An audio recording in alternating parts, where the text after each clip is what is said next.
ചേട്ടാ, ഇവിടുത്തെ ചുറ്റുമല അമ്പലത്തിന് മുന്നിലാണ്. അവിടുത്തെ ചേട്ടനെ കണ്ട് ഈ ക്ഷേത്രത്തിൻ്റെ കുറച്ച് ഐതിഹ്യവും വിശേഷങ്ങളും അദ്ദേഹമായിട്ട് പങ്കുവയ്ക്കുകയാണ്. ചേട്ടാ, ഈ ഇവിടുത്തെ ഒരു കഥയുണ്ടല്ലോ, ഐതിഹ്യം ഉണ്ടല്ലോ, ഒന്ന് പറയാമോ? എന്തോ താഴെ ഇറക്കാനൊരു ആ ആ ആ ഉറക്കെ പറയണം. ആ ആ ആ ചേട്ടൻ്റെ പേരെന്താ? ആ ആ എന്ത് ചെയ്യുക? രാവിലെ ക്ഷേത്രത്തിൽ തൊഴാൻ വന്നാൽ ഇവിടുത്തെ ഉത്സവം എന്താണ്?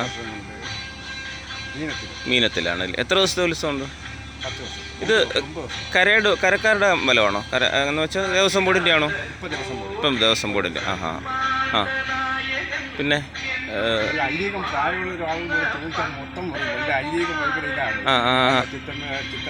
ചിറ്റമ്മയുടെ ആണോ ഇത്? ആ ആ ആ